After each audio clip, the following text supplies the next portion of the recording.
안녕하세요. 저는 30대 후반에 아들을 하나 키우고 있는 여성입니다.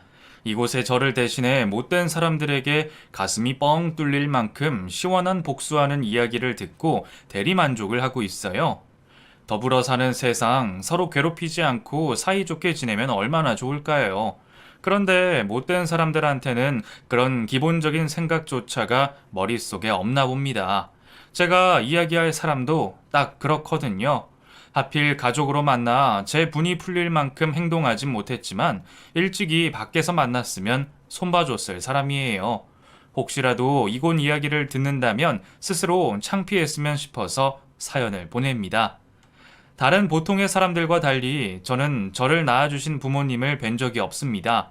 보육원에 들어올 때 입소 기록 카드의 내용에 따르면 저는 보육원 앞에 이름과 생년월일만 적혀 있는 종이와 같이 이불에 쌓여 박스 안에 담겨져 있었다고 해요.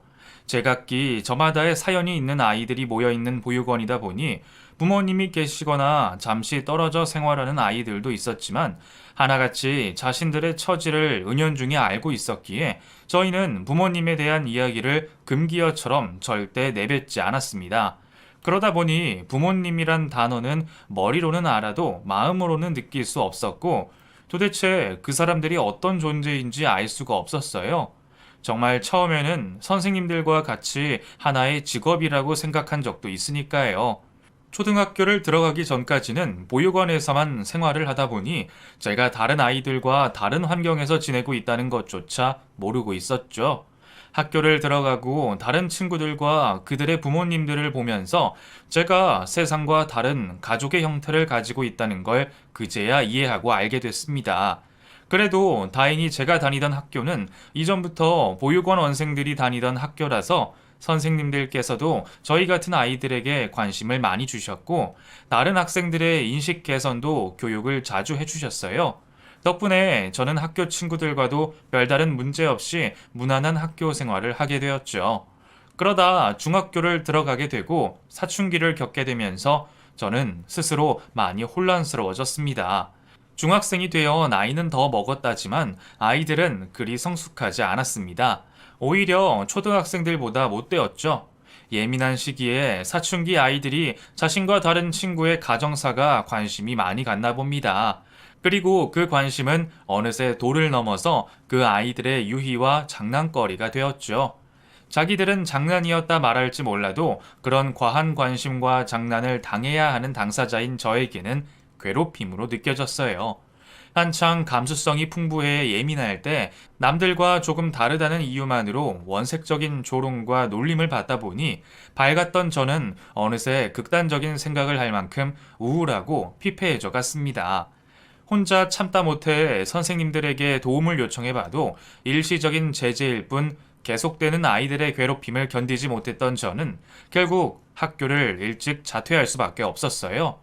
눈물을 머금고 학교를 자퇴하게 된 전 보육원에서 다른 동생들을 돌보며 혼자서 검정고시를 준비했고 남들보다 일찍이 고등학교 과정까지 마칠 수 있었습니다. 학교도 다니지 않고 시험도 일찍 합격해 시간적인 여유가 많이 있었던 저는 선생님들에게 동의서를 받고 아르바이트를 시작했죠. 부모님이나 다른 기댈 곳이 없었던 저는 돈이 꼭 필요했습니다. 당장 돈 쓸 곳이 급했던 건 아니지만 성인이 되어 먼저 퇴소하는 언니 오빠들이 항상 퇴소 전에 돈을 넉넉히 준비해야 한다고 말을 해주었거든요. 그렇게 아르바이트를 하면서 보육원 동생들을 돌봤던 저에게도 정든 보육원을 떠나야 하는 시간이 다가왔습니다. 지금은 500만 원 정도 자립지원금을 주는 걸로 아는데 저희 때만 해도 겨우 100만 원을 받고 사회에 나와야 했어요. 성인이 되면 누구든 보육원을 나가야 하는 탓에 저는 제대로 된 준비도 없이 그간 지냈던 정이 인색할 만큼 쫓겨나듯 평생 살던 보육원을 떠나게 되었습니다. 아르바이트를 하지 않았으면 정말 큰일 날 뻔했어요. 저는 겨우 300만 원 정도 되는 돈과 캐리어 하나만 가지고 그렇게 세상에 홀로 나서게 되었습니다. 당장 어떻게 살아야 할지 알려주는 어른이라도 있었으면 좋았을 텐데 저를 도와주는 사람은 아무도 없었어요. 당장에 지내야 될 방은 어떻게 구해야 하는지도 몰랐고 다른 사람들과 연락해야 할 핸드폰 개통도 어떻게 하는지 몰랐죠. 부모님이 계신 분들은 그런 제 사정을 쉽게 이해하지 못하시겠지만 저희 같은 보육원 원생들은 보육원에서도 최소한의 도움만 받을 뿐 아무것도 모른 채로 성인이 되어서 뭐든 혼자서 세상을 배우게 됩니다. 그래서 결국 저도 앞선 그들과 똑같이 모든 걸 스스로 부딪혀가면서 배우게 되었어요. 사회에 나와 보니 왜 퇴소를 한 언니 오빠들이 돈돈 하는지 알겠더군요. 숨만 쉬어도 돈이 나간다는 걸 세상에 나와서 알게 됐었어요.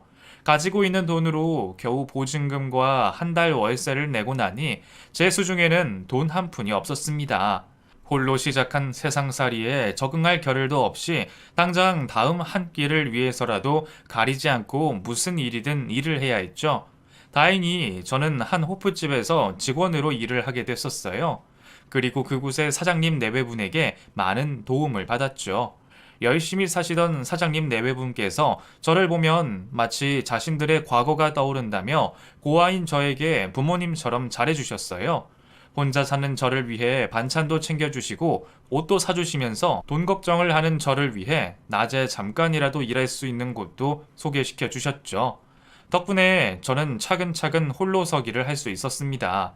어쩌면 가장 중요한 시기 제 인생을 바꿔주실 분들을 만나게 된 거죠.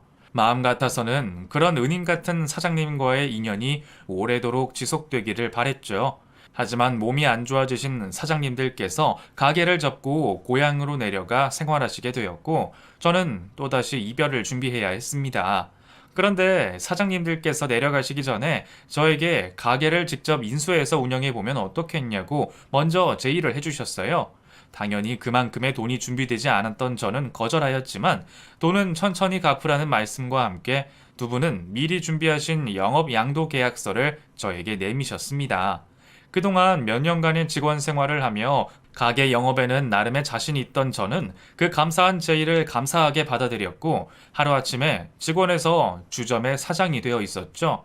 정식으로 하는 장사에 부담도 많이 되었지만 저는 두 분이 주신 감사한 기회를 저버리지 않으려 밤낮을 가리지 않고 노력하기로 했습니다.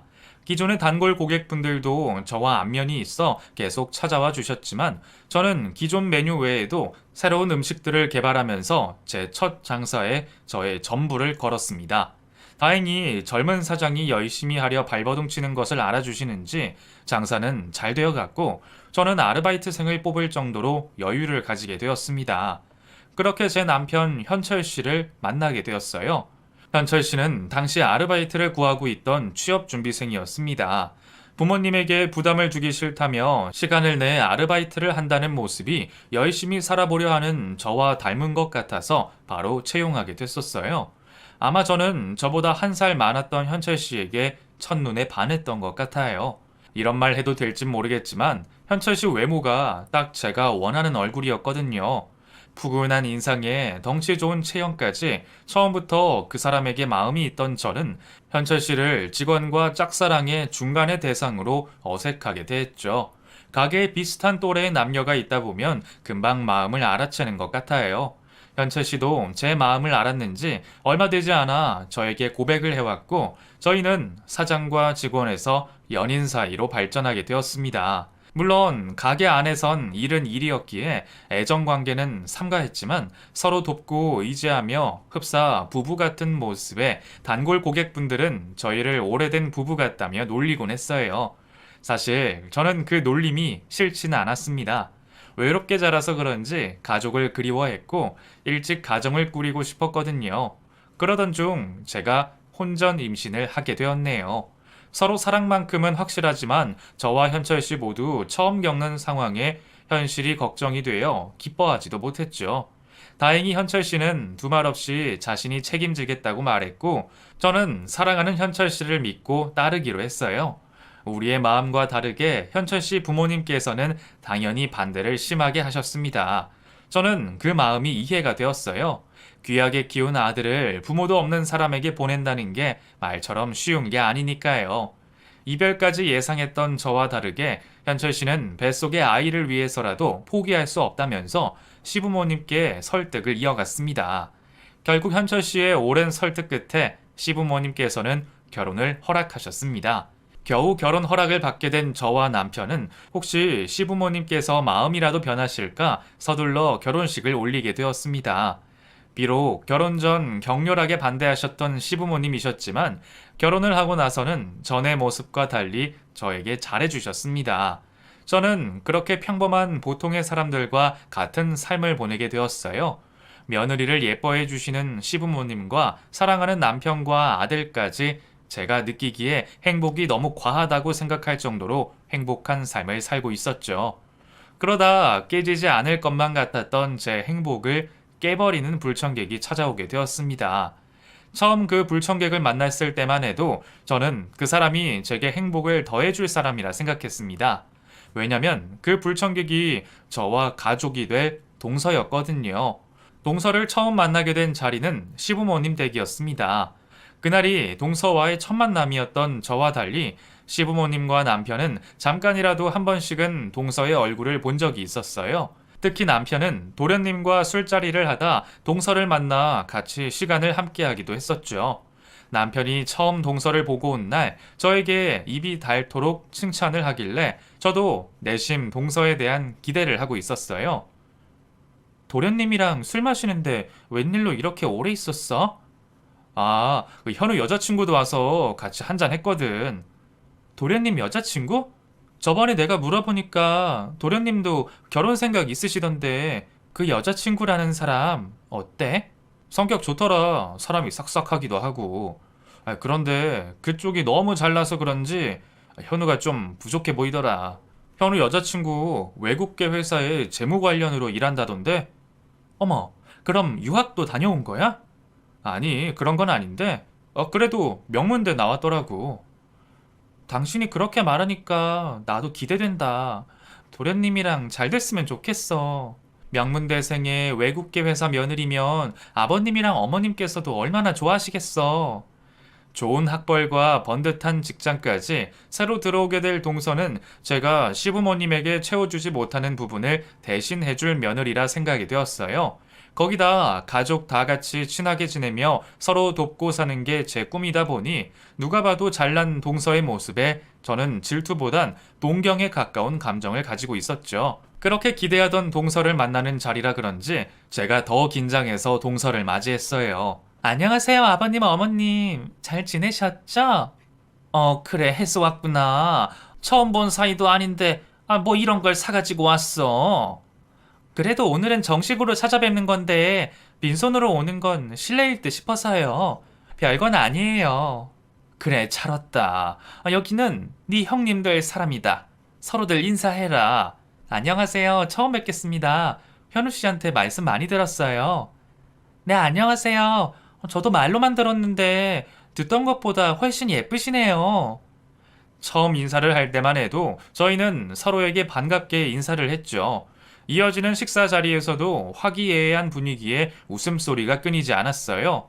부엌을 왔다 갔다 하며 멀리서 분위기 좋은 식구들을 보니까 제가 옛날 시댁에 첫 인사를 하러 왔을 때가 기억이 나더라고요. 비교하려고 한 건 아닌데 제가 인사하러 왔을 때와 상반되는 분위기를 보니 내심 서운하기도 했어요.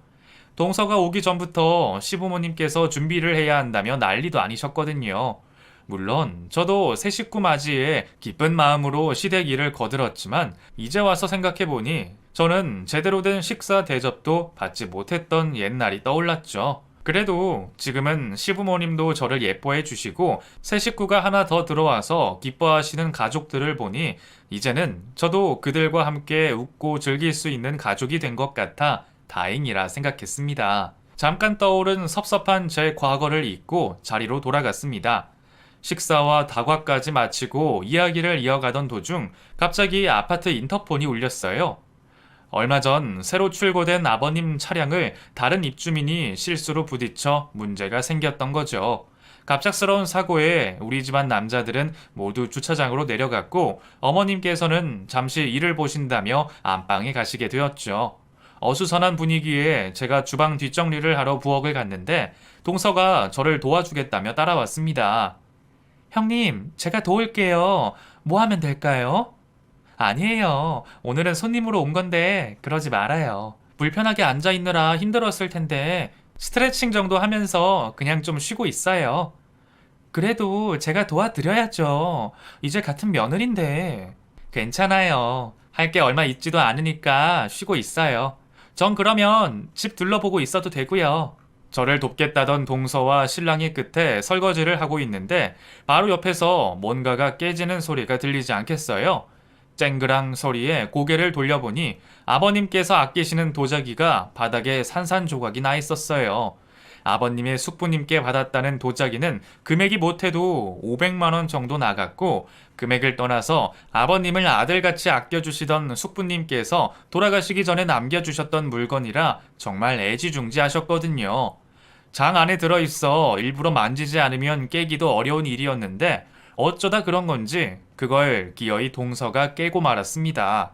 아버님과 형제들은 아직 주차장에서 올라오시지 않으셨고 어머님께서도 안방 화장실에 계셔 들리지 않으시는지 집안 전체를 울리는 도자기 깨지는 소리에도 나와보지 않으셨어요. 어머, 이거 어떡해? 이거 아버님이 아끼는 건데. 네? 정말요? 저 어떡해요? 그 도자기 색상이 예뻐서 들고 본다는 게 손에서 미끄러져서 정말 아버님께서 많이 아끼시는 거예요? 얼만지 아세요? 혹시 돈 주고 살 수도 없는 거예요? 네, 이게 아버님 숙부님께서 물려주신 거라서요. 이걸 어떡하지? 아버님이 아시면 엄청 화를 내실 테고 이번 일은 제가 해줄 수 있는 일이 없는데 사고를 치고 당황해하는 동서를 보게 되니 저도 난감하더라고요. 그런데 그때 동서가 이상한 말을 하는 겁니다. 저 죄송한데 이거 그냥 형님께서 깬 거라고 하면 안 될까요? 네? 제가요? 왜요? 아니, 전 아직 결혼도 안 했고 오늘 인사 왔는데 이렇게 잘못 지켜버리면 앞으로 어떡해요? 아까 보니까 시부모님께서 형님 좋아하시던데 그래도 저보다는 좋게 봐주시지 않을까요? 지금까지 하신 게 있을 텐데. 자기가 사고를 쳐놓고 처음 본 저한테 죄를 뒤집어 써달라는 말이 어이가 없더라고요. 알 만큼 알고 다 큰 성인이 자기 잘못한 걸 대신 처리해달라니 그 말 자체가 이해가 잘 가지 않았지만 시댁에 첫 인사드리러 온 날 대형 사고를 쳤으니 겁이 많이 났겠다 싶었어요. 제 일이라고 상상만 해도 끔찍하더라고요. 그런 걸 생각해보니 저도 쉽게 거절할 수가 없었습니다. 이미 깨져버린 도자기는 원상복구도 할 수 없고 앞으로 지내더라도 더 오랜 시간 동안 얼굴 보며 지내게 될 동서인데 결국 사람이 중요한 거라 생각하며 제가 대신 뒤집어 써주기로 했습니다. 사실 저는 이번 일로 우리 둘만의 비밀이 생겨 더 빨리 친해질 거라고 생각했어요. 알았어요. 내가 구경시켜 주다가 깬 걸로 해요. 알았죠? 고마워요, 형님. 제가 나중에 꼭 살해할게요. 안방에서 나오신 어머님께서 주방에 깨진 도자기를 발견하셨고 새로 출고된 차를 수리받게 되어 잔뜩 화가 나신 아버님께서도 뒤이어 그 광경을 보시게 되었습니다. 그리곤 저는 결혼 반대를 하시던 때보다 더 크게 오랫동안 혼이 났고 그 일 때문에 한동안 저는 죄인처럼 고개를 숙이며 살아야 했죠. 그래도 나쁜 일은 금방 잊어내시는 시부모님 덕분에 다시 예전과 같이 사이좋게 지낼 수는 있었어요. 하지만 아마 그때 알아차렸어야 했나 봅니다. 겉으로만 고귀한 척하고 뒤에서는 그토록 무책임한 동서의 본 모습을 말이죠. 그렇게 도련님과 결혼을 하게 된 동서를 비로소 가족으로 맞이하게 됐었어요. 서방님은 저희 집 가까운 곳에 신혼집을 얻게 되어 저희와도 자주 만날 수 있었고 그러다 보니 제 가게가 사랑방이 되어서 만남의 장소를 제공하곤 했습니다. 그런데 형님께서는 어떻게 장사하실 생각을 하셨어요? 나? 말하려면 길어. 내가 원래 여기서 아르바이트를 했었거든. 어찌 보면 여기가 내 처음이자 마지막 직장인 셈이지. 내가 보육원에서 퇴소하고 처음으로 일하던 곳인데 여기 전 사장님 내외분께서 날 좋게 봐주셔가지고 가게를 접으시면서 나더러 인수해서 운영해보라고 하셨어. 그래서 돈도 얼마 없었는데 얼떨결에 장사를 시작하게 됐지. 아, 죄송해요. 전 형님 과거를 잘 몰라서 제가 괜한 소리 한 거죠? 뭐가? 나 보육원 나온 거? 에이, 그게 뭐 어때서? 열심히 일해서 스스로 돈도 벌고, 이제는 사랑하는 남편이랑 아들의 시부모님까지 다 있는데? 나 그런 거 가지고 부끄러워하지 않아. 그러니까 동서도 너무 신경 쓰지 마. 서방님께 제 얘기를 듣지 못했는지 동서가 제 이야기를 듣고 많이 놀라워했어요. 급격히 어두워지는 표정에 저는 마음씨 착한 동서가 날 많이 생각해주고 실수를 했나 싶어 놀랐구나 싶었죠. 저는 고마운 마음에 분위기를 전환시켜 다시 즐거운 시간을 보내다 동서네와 헤어지게 되었습니다. 끝까지 표정이 어두운 동서를 보니 왠지 마음이 찜찜했지만 무슨 의미인지는 몰랐죠. 그런데 그날 본 동서 표정의 이유를 금방 알 수 있었어요. 그 이야기를 듣고 난 후 동서의 행동이 180도 달라졌거든요. 근처에 지내다 보니 저는 동서와 자주 마주치곤 했어요. 어머, 동서 어디가? 아, 형님, 저 이제 운동 끝나고 집에 들어가는 길이에요. 동서는 직장 다니는 것도 힘들 텐데 운동까지 열심히 하고 정말 대단하다. 네, 뭐 여자가 나이 들수록 더 잘 가꿔야죠. 그런데 형님은 어디 가세요? 오늘 애아빠가 승연이 데리고 나가서 나도 간만에 여유 좀 느끼려고. 그래요? 그럼 혹시 식사하셨어요? 응, 요 앞에 토스트랑 콩국해서 싸게 파는 곳이 있거든. 거기서 먹으려고. 안 먹었으면 동서도 같이 갈래? 형님, 오랜만에 여유인데 제대로 된 곳에서 먹어야죠. 제가 살 테니까 같이 가요. 그렇게 동서 손에 이끌려 앉게 된 식당은 음식 가격이 한 끼 식사라고 하기엔 너무 비싸더라고요. 어머, 동서, 나가자. 이 돈이면 우리 가족 식사야. 아무리 잘 번다고 해도 큰 돈 쓰지 마. 가자. 에이, 형님, 그냥 가만히 계세요. 어차피 제가 계산하는 건데. 그냥 고맙다 하고 즐기시면 안 돼요? 그래도 이건 너무 비싸. 요 앞에 싼 국수집이 있거든? 거기 맛도 좋아. 저렴하고. 거기로 가자. 어차피 나 막립이라 아무거나 먹어도 돼. 그냥 계세요. 형님한테 계산하라 안 할게요. 제가 대접해 드리려고 하는 거예요. 여기요. 주문할게요. 동서는 자신이 잘 아는 가게라며 저를 위해 음식을 많이도 시켜줬습니다. 그래도 정말 비싼 만큼 맛은 있더라고요. 며느리들끼리 통하는 게 있는지 저를 위해 이렇게 비싼 음식을 대접해준 동서에게 고마웠죠. 그리고 확인한 식당 주문서를 보니 가격이 상당했어요. 동서, 너무 많이 나왔다. 내가 조금 보탤게. 아유, 됐다니까요. 제가 계산할게요. 잠시만요. 어? 뭐야?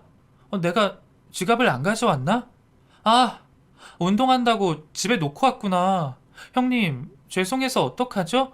제가 지갑을 놓고 왔어요. 제가 나중에 계좌로 넣어 드릴게요. 그래, 알겠어. 동서는 집에 지갑을 놓고 왔다면서 제게 대신 결제를 부탁했습니다. 처음에는 사람이다 보니 있을 수 있는 실수라고 생각했어요.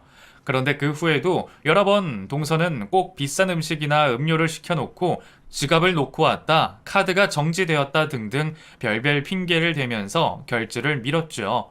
결국 생색은 동서가 내고 매번 결제는 제가 하게 되었고요. 처음에는 동서한테 돈을 달라고 하기 뭐해서 말을 하지 않았는데 점점 비용이 쌓이자 저도 동서에게 비용을 청구했습니다. 하지만 동서는 그때마다 회사 일이 바쁘다, 은행 이체가 안 된다며 능구렁이처럼 넘어가는 바람에 한 번도 제대로 돈을 받아내지 못했죠. 그렇게 저에게 돈 한 푼을 안 쓰던 동서가 꼭 큰 돈을 내놓을 때가 있었습니다. 바로 시부모님께 드리는 용돈이나 선물이요. 물론 동서가 시부모님께 용돈이나 선물을 많이 드리는 게 저도 자식된 입장에서 좋은 일이죠. 그런데 동서는 그럴 때마다 꼭 자신과 저를 비교하면서 저를 깎아내렸어요. 어머님, 이건 제가 드리는 선물이에요. 얼마 아니지만 필요하실 때 쓰세요. 애비도 용돈을 줬는데 네가 뭘 또 이런 걸 챙기니. 그래도 고맙다. 잘 쓸게. 어머님, 저도 쓰시라고 준비했어요. 둘째 너까지? 아니, 둘 다 왜 이러니 정말. 제가 보니까 형님이 항상 부족하게 넣어드리는 것 같아서요. 이젠 저도 있고 마음 편하게 쓰시라고 좀 두둑하게 넣었어요. 한번 확인해 보세요. 어머, 이게 얼마야? 얘, 웬 돈을 이렇게 많이 넣었어? 현우나 너나 옷이라도 사 입지. 아니에요. 형님, 다음부터는 시부모님 용돈 제가 드릴 테니까 형님께서는 그 돈 그냥 가게에나 보태세요. 그래도 그 돈 정도면 승현이 옷이라도 하나 더 사실 텐데 요즘 물가가 많이 올라서 그 돈으론 어머님 마음 편히 어디 가서 쓰시지도 못하세요. 아시죠? 남편이 시부모님께 드리는 용돈 말고도 제가 선물로 드린 돈 50만 원이 그렇게 무시를 당할 만큼 적은지는 모르겠습니다. 그래도 제 입장에선 새 식구 생활비에 아파트 대출 상환금과 이자까지 내면서 제 부모님 같은 시부모님께 잘하고 싶은 마음에 무리한다고 한 겁니다. 그런데 시부모님도 아니고 동서가 제가 드린 돈이 적다며 무시하고 망신을 주니 짜증이 났죠. 자꾸 얄밉게 구는 동서의 태도에 가만히 앉아 생각을 해보니 아무래도 동서가 제 과거를 듣고 나서부터 바뀐 듯 했어요. 집안 배경이든 학벌이든 아니면 두 가지 모두든 뭐가 되었던 간에 제가 자신과 감히 비교할 수 없는 사람이라고 생각하는 것 같았어요. 매번 가족이란 이유로 제가 방글방글 웃어주고 한번 따끔하게 해야 될 것도 사람 좋게 넘어가 주니 아주 물로 보는 것 같았죠. 결국 저도 한 소리를 해야 할 것 같아 시댁 거실에서 쉬고 있는 동서를 부엌으로 불러내어 따끔하게 혼을 냈습니다. 동서, 내가 우스워? 네? 무슨 말씀이세요? 똑똑하다면서 내 말 못 알아들어? 내가 우습냐고. 도대체 왜 그러시는데요? 대놓고 용돈 드리는 거 가지고 망신 주고 눈치 주고 매번 동서가 사겠다고 데려가 놓고는 먹기만 하고 도망가 버리는 게 그게 다 사람 무시하는 거 아니야? 그러면 돈 달라고 다시 말하시면 될 걸 이렇게 사람 겁주듯 말씀하실 필요 있어요? 하, 그래서 돈 드리면 되는 거예요?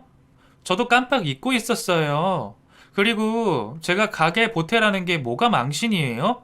제가 돈 잘 버니까 형님이 아등바등 사시면서 시부모님이 용돈까지 무리할 필요 없다는 거잖아요. 뭐? 동서, 내가 동서를 오해했다고? 지금까지 한 게 모두 고의가 아니라 우연이라는 거지?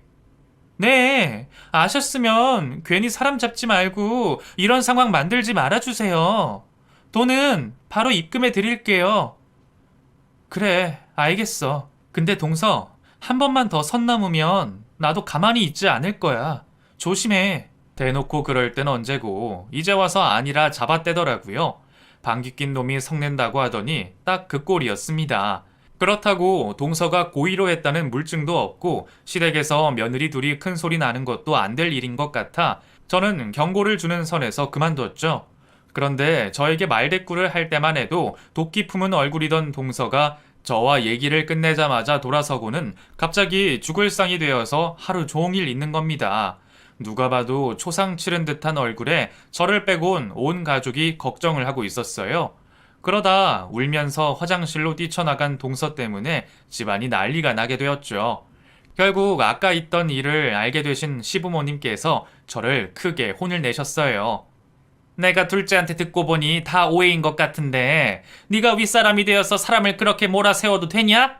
다른 집은 몰라도 우리 집에서 특히 첫째 네가 그럴 줄은 몰랐다.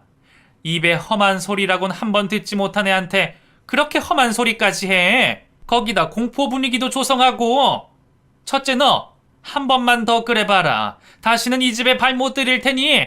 동서가 대체 무슨 거짓말까지 했는지 이미 저는 시부모님에게 시집살이 시키는 이 험한 손윗사람이 되어 있었습니다. 동서가 지금까지 한 행동을 봐왔기에 제가 사실을 이야기해도 별 소용이 없을 것만 같았어요. 그 후로 저는 동서의 행동을 무시하기로 했어요. 또 잘못 건드렸다간 괜한 꼴만 당할 뿐이었고 시댁 식구들에게도 미움만 받을 테니까요. 하지만 동서는 무슨 억한 심정이 있는지 계속해서 괴롭힘을 멈추지 않았습니다. 게다가 이전과 다르게 그때부터는 직접적으로 지적질을 하더라고요. 시댁 식구와 다 같이 모여 식사를 하고 난 뒤였습니다. 보통 엄마들은 아이가 남긴 밥이랑 국을 버리기 아까워 대신 먹잖아요. 저도 승현이가 남긴 밥과 국을 먹고 난 뒤 상을 치우고 설거지를 하려고 하는데 동서가 괜한 소리를 또 하는 겁니다. 형님, 그렇게 남은 음식까지 꼭 다 드셔야 해요? 부부간에 그런 모습 보이면서 아주머님이랑 아직 사이가 좋으세요? 왜 동서? 나랑 승현 아빠 사이가 안 좋아 보여? 아니요, 그건 아닌데 아무리 사랑하는 사람이라지만 내 여자가 관리도 안 해서 펑퍼짐하게 무너져 있으면 남자들은 좀 싫어하지 않나 싶어서요. 뭐? 글쎄, 우리 남편은 아직 날 많이 사랑해주는데 동서는 안 좋은가 봐. 벌써 그런 걱정하고. 아니요. 전 누구처럼 살이 이리저리 튀어나오지 않고 어디 가서도 주목받을 만한 몸매라 완전히 아줌마 된 형님이랑 다르죠. 다행이네요. 아주버님이 의리가 있으셔서. 그런데 그 의리가 얼마나 갈진 모르겠어요. 세상에 널리고 널린 게 여잔데.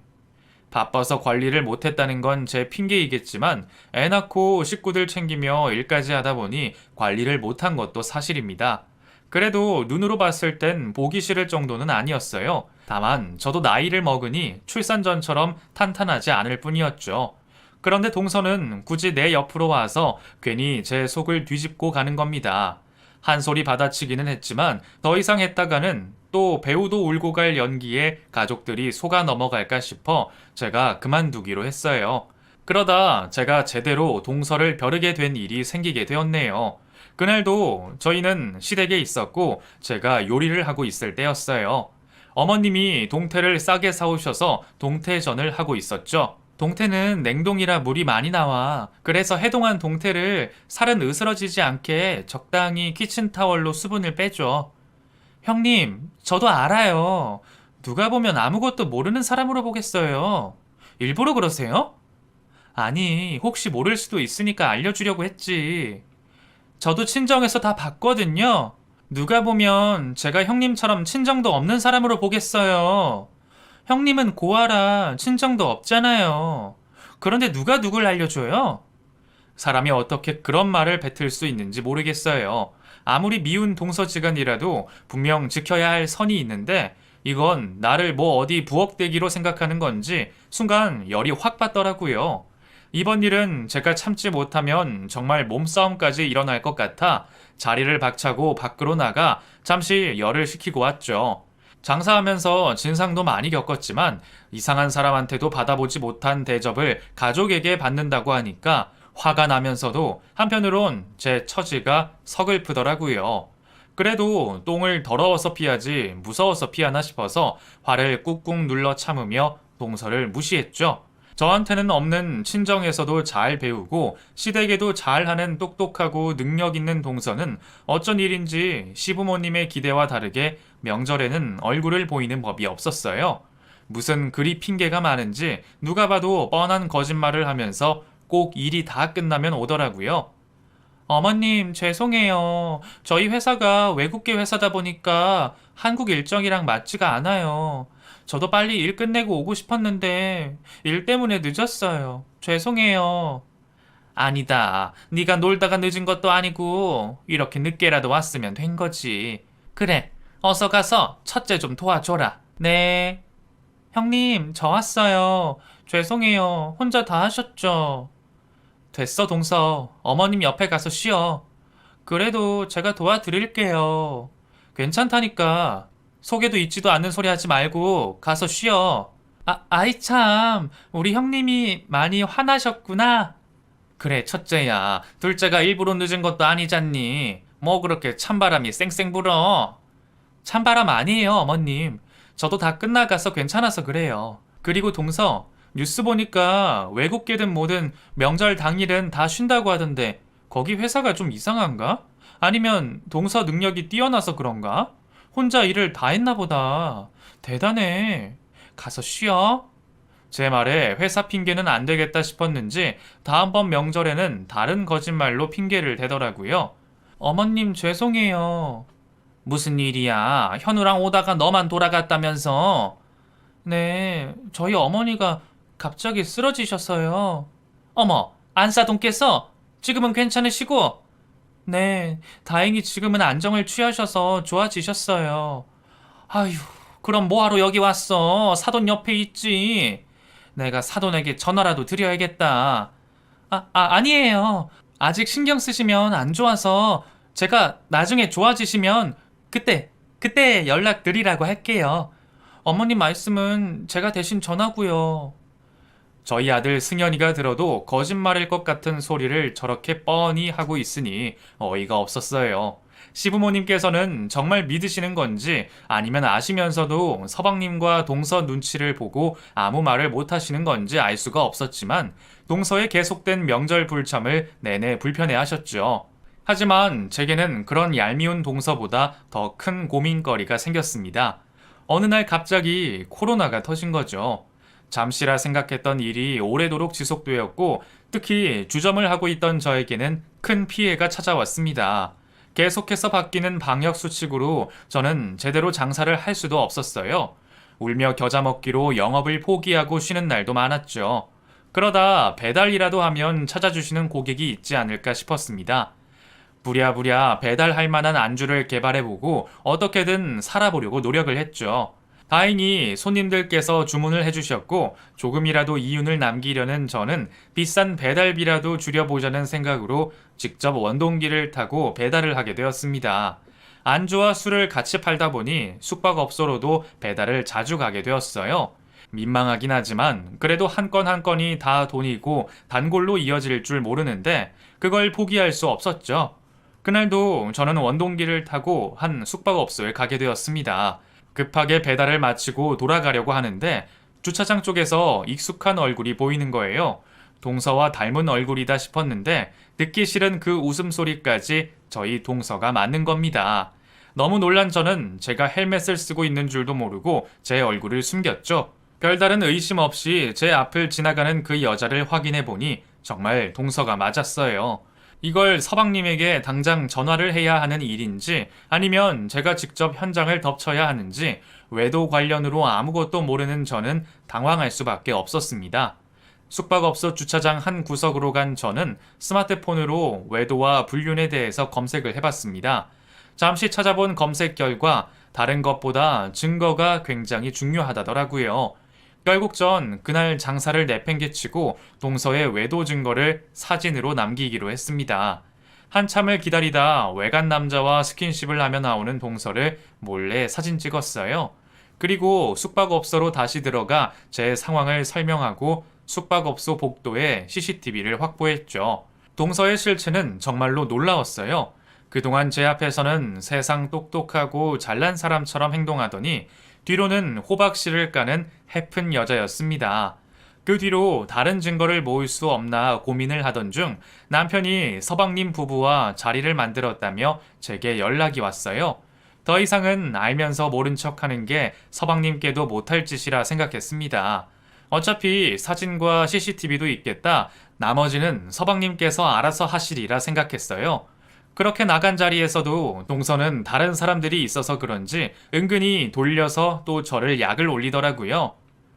형님, 이번 다가오는 추석 제가 또 못 도와드릴 것 같아요. 참 외국계 회사라는 게 이런 문제가 있어요. 그래? 동서 다른 일 때문에 바쁜 게 아니고?